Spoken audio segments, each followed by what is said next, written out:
The Notre Dame College Academic Support Center provides a level 2 set of accommodations, or a comprehensive set.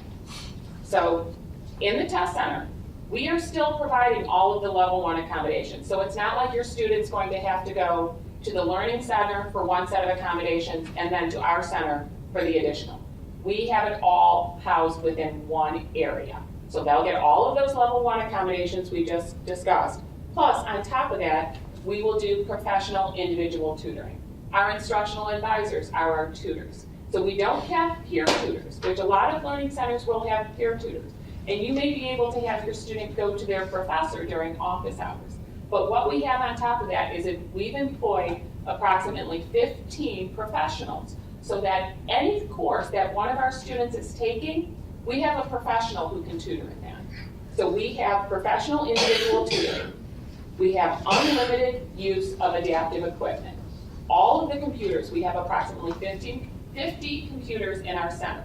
Each one of them has Kurzweil, Read and Write Gold. Our students are given a live scribe pen when they come into the Academic Support Center. And they're taught how to use all of the adaptive equipment to the best benefit of them. We have the unlimited use of adaptive equipment. We have weekly progress meetings with an advisor. That's Carol's role. So she'll sit down, she does a lot of organization and time management. She'll sit down with them when it's time to schedule courses, and she'll go over the courses they've taken, the courses they still need to take, and she will fine-tune their schedules and say, probably shouldn't be taking accounting and statistics in the same semester, Mary Jo. So why don't we do one now and one next, and let's do an elective instead of that statistics now. So that we know that our students have the schedules that will make them most successful. We have midterm progress reports. So if our students aren't doing well in a class come midterm time, she does this on a weekly basis. I can't say it's just midterm. But at midterm, we look at all our students. And we say, okay, if you're not doing well, let's discuss your options. Should you stay in the class? Should you drop the class? Should you, maybe audit it for the rest of the time? We know you may have to take it again, but sit and listen. Because then the information will be familiar to you, and when you do have to retake it, you'll know what the tests look like, you'll know the professor's personality, and you will have heard the information once. So those are the kinds of things we do to help our students. Then we have the academic advising piece. That goes back to maybe someone decides to change their major. All right, let's see how that fits in with what you've done already and what you still need to do. We have support groups. When our students come in as freshmen, we have a partnership with the Cleveland Clinic Foundation. They run a class that talks all about organizational skills, time management, emotional and social needs, as well as how to write a good email to a professor, how to start your resume, and things to look for in the next 4 years. So we kind of help them with that transition into starting to feel more like a college student and not like a fish out of water as the new kid on the block. And the other thing we have is a career component. So from the day our freshmen walk in, we start them thinking about, why are you here? What do you want to do with what's going to happen over the next 4 years to get you to a career? We do resume writing. We help with internships. We help with job training. We do one-on-one mock interviews to help them interview well. We go through how they should look appearance-wise, and we do all these things so that hopefully at the end of their 4 years, if they're going on for a job, they can find a good job. We help them with graduate school. We help them with any additional testing they may have. We have some CPAs that have gone through the program, and we've helped them get their accommodations to sit for the CPA exam. A quote we like to use is, I never teach my pupils, I only provide the conditions in which they can learn. And that came from Albert Einstein. As most of us know, he had some learning disabilities. But that's what we try to do at the Academic Support Center. We don't try to do the work for the students, we just provide the conditions in which we know our students will be most successful. I'm going to open up the floor to any questions to anybody here on the panel. If you want to know about what anybody does on a daily basis, if you have any questions for us, let me know. And if you ask a question, you get a t-shirt.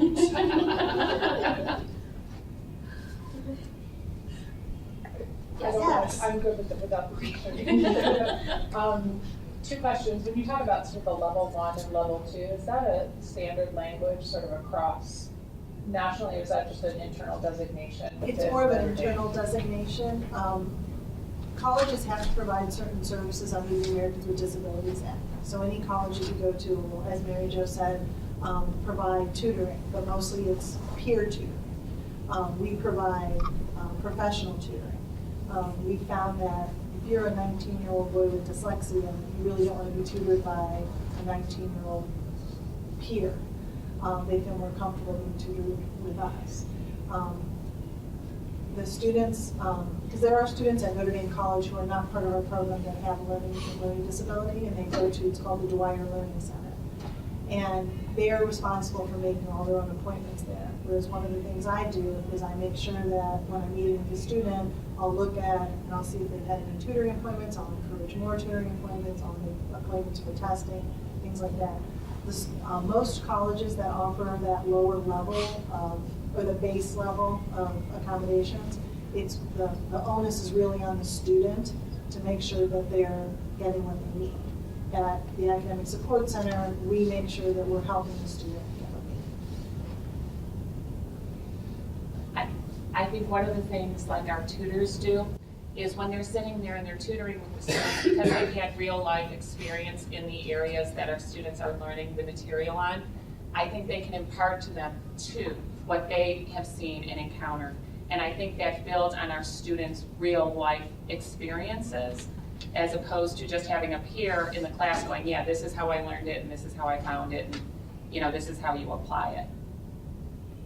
So the level 1 designation also comes from the government under ADA law. That's what they call it. You have to have a level 1, center. So level 2, we call ourselves level 2 because we go above and beyond what level 1 requires. Another thing about what Mary Jo was saying about having peer tutoring, it kind of creates a more stressful situation for the student because they have to be their own self-advocate. Their confidentiality is not protected. And there's really not anything that level 1 center can do about the student that is tutoring the student with disabilities. So they might be in the same class, or they might have a similar social circle, and the student who is being tutored doesn't know what these other people might know about him or her because it's a peer. So you can't really control what happens outside of the center. You can try, but at the end of the day, it's students helping students and still trying to manage boundaries and make friends and things like that. So then you have a situation where you might have the tutor saying things about the student that's being tutored, and they work in the same, if it's a small college like ours, you run into the same people. So I think that what we do actually creates an added level of security for our students, and we see them more, they come in more, we build those relationships because we don't have, the infrastructure is built that they don't have that anxiety. Did you have a second question? You said there were 2 questions. Yeah, you were I thinking. did, but my other question is, you use the word learning or learning differences. So what about children who don't have any cognitive issues but have executive functioning issues, behavioral health issues? You're just using that term, so I didn't know if there was sort of a narrowed population that Right. That we you're serve. working with. We or- focus on academics, so that's our primary focus, and that's how we want to, obviously stay within the community of higher learning. However, if there's documentation from, if we have students with IEPs, students with 504s, students with a medical letter or a letter from a psychiatrist, and then I think what you're asking is at that point, we would review case by case and, kind of discuss and figure out, even if we have the services and the supports that would help that student. Right. We do have a learning specialist on our staff. So typically what happens is a student applies to Notre Dame, they get accepted. They then apply to the Academic Support Center because they have some kind of formal documentation. Our learning specialist takes a look at that formal documentation and she decides, is this a good fit? Do we feel this student would be successful? She would sit down with the family, she would discuss, what what has worked for the child in the past, and we come to basically an individual discussion about how successful we think this student would be in the situation.